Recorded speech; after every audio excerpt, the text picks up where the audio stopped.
E dando continuidade ao nosso bate-papo aqui, a gente vai falar de um assunto que milhões de pessoas têm. Não sei se todo mundo tem ou não, vamos perguntar, né? Mas a gente hoje vai conversar com quem entende do assunto. E a gente vai falar de um tema que também envolve muito tabu: hemorroidas. Vamos falar com o Dr. Gustavo. Tudo bem, Gustavo? Tudo bem. Gustavo, vamos lá. Vamos começar do princípio, né? I think I'll take my whiskey leave, my coffee black and my bed at 3. You're too sweet for me. Sentiu dor ao evacuar, desconforto na região anal, viu sangue no vaso. É coisas que assustam qualquer um de nós, né? Mas o que são hemorroidas? Bom, tá. Falaste de algumas manifestações que não necessariamente correspondem a hemorroides, porque existem várias lesões, ou algumas lesões no ânus que podem determinar sangramento, dor, aumento de volume, etc.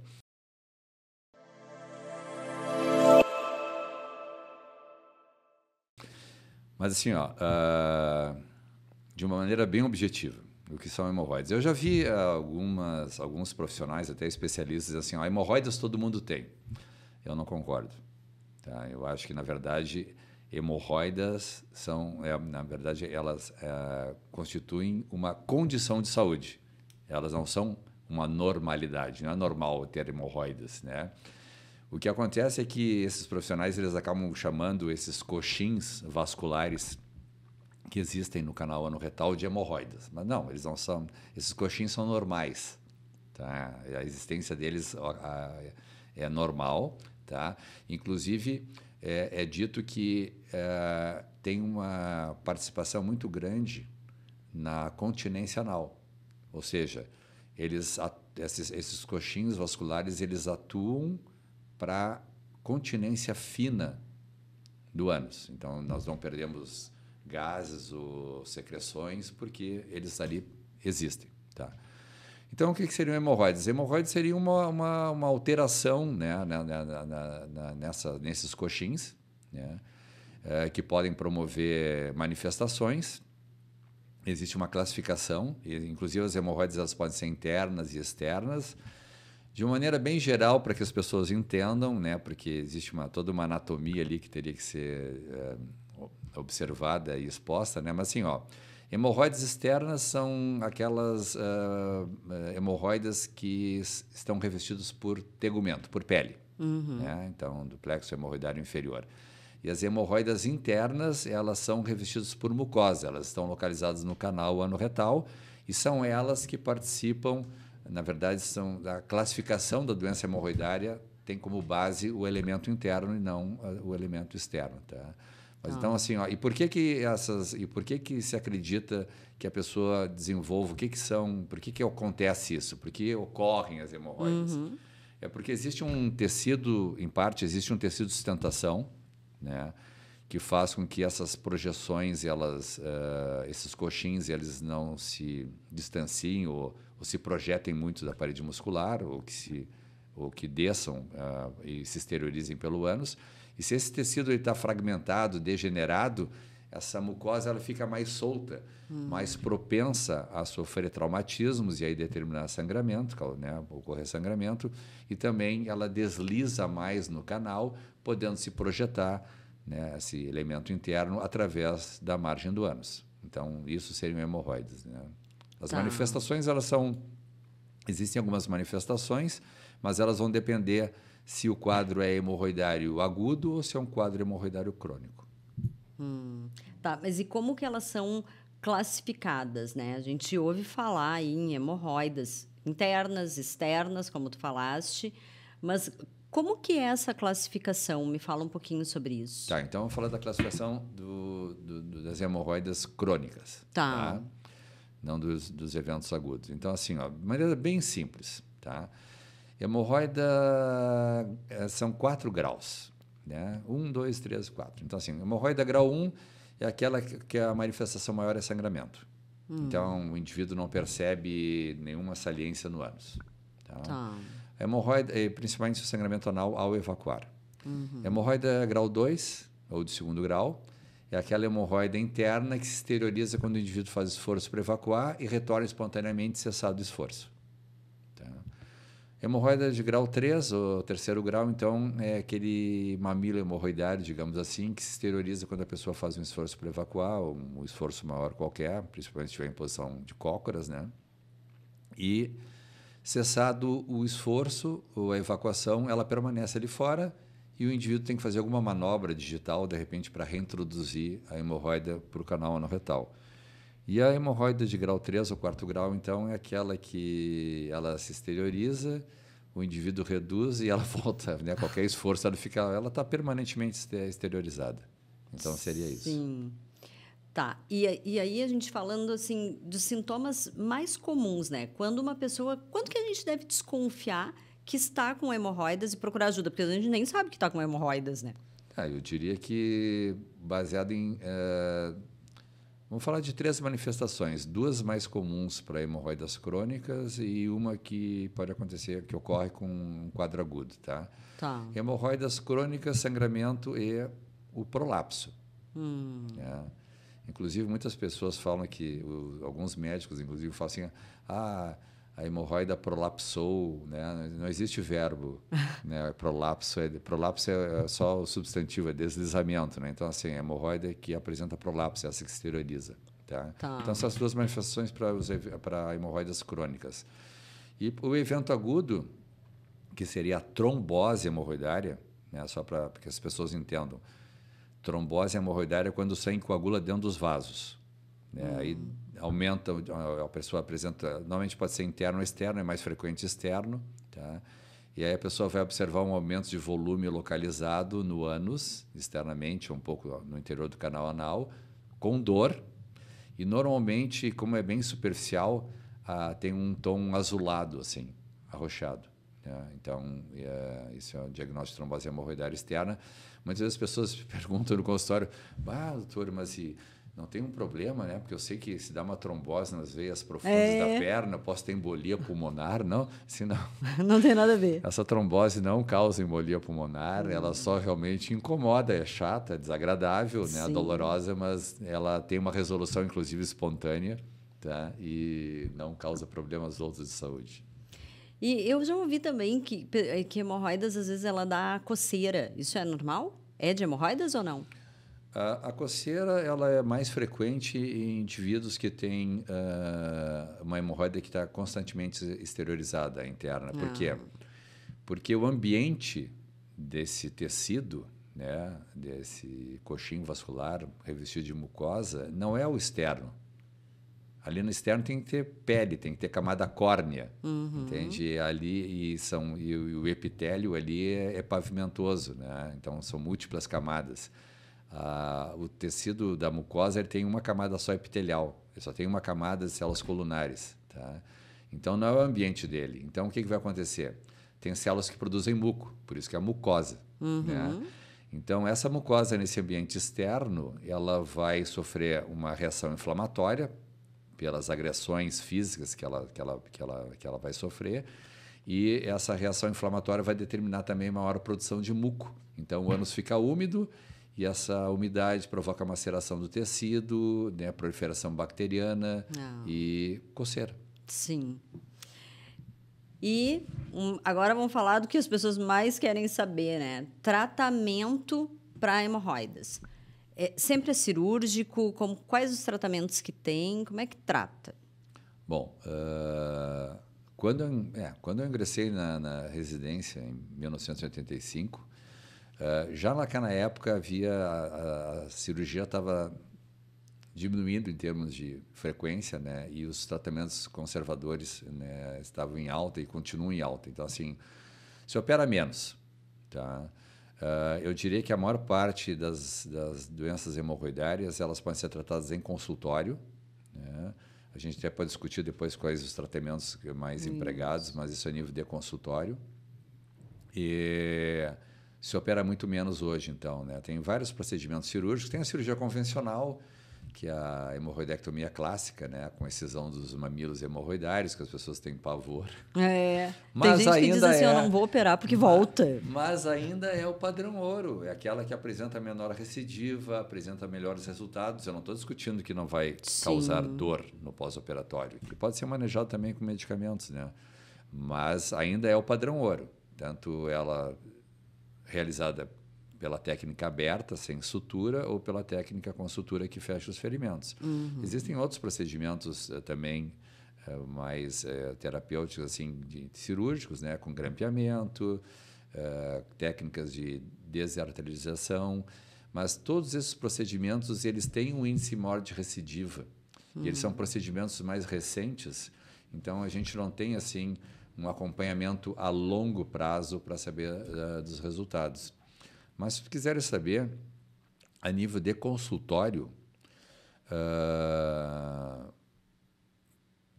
por exemplo, isso dito por trabalhos de meta-análise, né? O procedimento que tem apresenta maior resolução da doença hemorroidária interna é a ligadura elástica, né?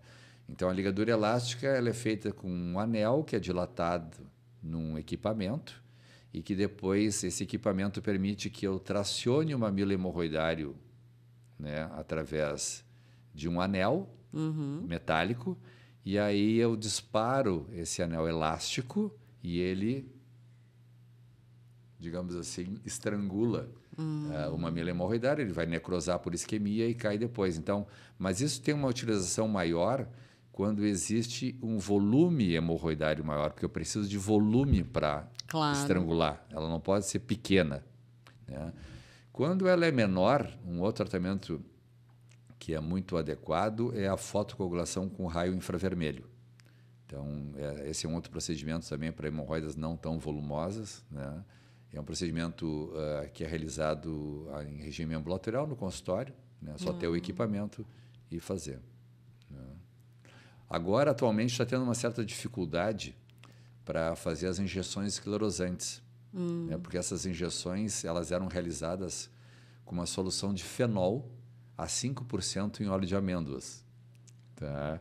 E como agora o fenol, a comercialização do fenol ficou proibida, é verdade. né? Então, ele não está mais disponível, esse produto. Então, estão tendo que usar produtos, né, outros. E ele era efetivo, Gustavo? Para hemorroidas, principalmente para hemorroidas de primeiro grau, sim. Essas que não se exteriorizam, sim, têm a melhor indicação. Sim. Mas o problema é que, atualmente, agora outros produtos estão sendo utilizados, a gente vai ter que verificar o grau de resolução que eles podem oferecer a médio e longo prazo, né? Então, a gente não tem ainda uma experiência nesse aspecto. E eu já ouvi falar em toxina botulínica. Tem tratamento com toxina botulínica? Como é que é isso? A toxina botulínica, ela, na verdade, ela é empregada não tanto para hemorroidas, né? Ela é empregada para fissura anal crônica. Tá? Por quê? Porque a toxina botulínica ela vai determinar um relaxamento da musculatura esfincteriana. E com isso vai oferecer condições para fissura anal crônica, que normalmente ela tem uma localização na parede posterior, na linha mediana do canal anal, que é considerada uma região de menor vascularização. Então, tudo que é menos vascularizado demora mais para cicatrizar, tem uma dificuldade maior para cicatrizar. E então essa toxina, ela, em permitindo relaxamentos da musculatura, vai também favorecer a vascularização dessa região, possibilitando, né, a cicatrização da fissura, mas é mais para fissura crônica. Mas para fissura crônica existem outros tratamentos também medicamentosos, como pomadas, cremes, né, que vão também agir sobre a musculatura e determinar o relaxamento dessa musculatura. Que também é uma coisa que eu acho que deve dar bastante dor, né, essas fissuras anais. A fissura anal crônica é extremamente dolorosa, né? Extremamente dolorosa. E ela tem que ser diferenciada de outras fissuras, né? Como aquelas relacionadas com doenças inflamatórias intestinais, como doença de Crohn. Então, quando houver uma fissura, quando houver fístula, é sempre muito importante a pessoa descartar doenças inflamatórias, né? Um profissional descartar doenças inflamatórias, porque o tratamento é completamente distinto, né? Os tratamentos são São diferentes. diferenciados. Claro. Me fala uma coisa, eu ia te perguntar isso. Os cuidados com a higiene na questão de hemorroidas. Existe um cuidado? Como é que é isso? Olha, nenhuma pessoa é obrigada, a gente até pode falar sobre isso, nenhuma pessoa é obrigada a tratar as hemorroidas, ela trata se ela quiser, né? Mesmo que isso provoque muito desconforto, mas é ela que dita. Eu sempre digo isso no Sim. consultório, olha, eu apresento o quadro, as possibilidades de tratamento, mas quem vai optar por tratar ou não e escolher também a técnica mais adequada, se houver, né, a possibilidade de usar 2 ou mais, é o paciente, né? Mas assim, ó, independentemente do indivíduo ter hemorroidas ou não, a higiene anal é com água, tá? A higiene anal é com água, tá bem? Então, se a pessoa tem hemorroidas, o ideal é assim, ó, não é o fato de ter hemorroidas, porque se as hemorroidas elas retraem, não é problema. O problema é se elas estão permanentemente fora, porque aí se a pessoa usar papel, ela vai acabar traumatizando, né? Ela pode utilizar uma coisa que eu também não gosto, que é lenço umedecido. Tá? A gente pode falar sobre isso aí na sequência, mas poderia usar. Mas assim, o ideal é água. Eu sei que as pessoas hoje em dia, até por questão de espaço, muitas vezes, não tem bidê nos banheiros, né? Ou uma ducha higiênica, mas o ideal sempre é água e depois secar com uma toalha. E uma dica de dermatologista, né? Complementar a secagem com secador de cabelo, né? Se de repente essa região não ficar muito seca com a toalha. Eu vi colegas aí, tem colegas que defendem o lenço umedecido, tá? Ele pode ser eventualmente utilizado, mas não deve ser uma rotina, porque primeiro que existem várias Sim. marcas de lenços umedecidos com vários componentes. Tem componentes ali que eventualmente podem alterar a microbiota da pele, tem elementos ali que podem desencadear alergia. Tá? Além disso, o lenço é umedecido. E umedecido, ele vai deixar a região úmida. E isso é ruim. Entende? Isso é ruim. Entende? Então, assim, eu posso ir até eu vou falar agora, vou confessar a minha maneira de agir. Tá? Como eu ajo. Diga. Como eu ajo, tá? E não vejo nenhum problema nisso. E outros médicos profissionais também internacionais não veem nenhum problema nisso. Olha, eu tenho bidê na minha residência, eu tenho bidê no meu banheiro e no quarto das gurias, no banheiro das gurias tem ducha higiênica, tá? Porque o banheiro delas é um pouco menor. Então, assim, óbvio, se eu estou em casa, vou usar meu banheiro, saio do vaso sanitário, vou para o bidê, faço a higiene com água, né? Nada de sabonete. Sabonete também é bobagem. Tá? Sabonete mais faz mal. Higiene com água e seco com a toalha. Tá? Agora já respondi a pergunta antecipadamente. E seco com água. Olha, não estou fora de casa. Poxa, tem que usar o banheiro externo. Tá? Bom, tudo bem. Uso papel. Cheguei em casa, a primeira coisa que eu faço, eu me dirijo para o banheiro e faço higiene com água e seco com a toalha. É isso que eu faço. Essa é a minha rotina. Né? Então, é isso. E eu tenho uma pergunta para te fazer. Nós, mulheres, às vezes a gente viaja, eu sei por mim, vou fazer uma pergunta até pessoal, mas assim, parece que a gente tranca, eu não consigo evacuar fora de casa. Isso é um problema? Isso pode dar hemorroidas? Porque assim, o homem é muito tranquilo, ele vai lá a qualquer banheiro e a gente vai num banheiro, parece que não é o nosso banheiro e não faz nada. Como é que é isso? Esse é o problema ruim? Não, esse é o problema mais complexo, né? Porque isso, na verdade, envolve mais o sexo biológico feminino, digamos assim, né? Para falar correto. Então, assim, existe uma certa restrição que até é cultural, é uma questão de educação, né? Olha, agem assim, tem muita, eu já vi pacientes minhas assim, eu trabalho no banco, eu não uso banheiro do banco, né? Então, tudo bem, a gente respeita. Se isso não causar incômodo, do tipo assim, olha, bloqueou a minha evacuação, Fiquei com evacuações, realmente as fezes ficaram muito endurecidas, desidratadas, difícil expulsão, tive que fazer um esforço enorme para conseguir evacuar. Se for, eventualmente, não é problema. Agora, isso não pode acontecer de maneira corriqueira, né? Tá? Mas, claro, que um esforço exagerado para evacuar é entendido como um elemento que pode propiciar o aparecimento de doença hemorroidária mais precocemente, né? Mas não deve ser. Mas assim, o fato da pessoa eventualmente não responder ao estímulo evacuatório naquele momento não significa que lá adiante, quando ela não estiver viajando, ela não vai evacuar regularmente. Pode ter um início de evacuações mais hidratadas, mas se isso é eventual, não é problema. Tá. Não, bacana. Bom, esse assunto, hemorroidas, não deve ser tabu. Quanto mais cedo o diagnóstico, mais simples pode ser o tratamento. E o Dr. Gustavo está aqui e eu só tenho a agradecer esse bate-papo tão necessário. Ok. Obrigado pelas considerações e quando precisar a gente está aqui para realmente esclarecer essas dúvidas.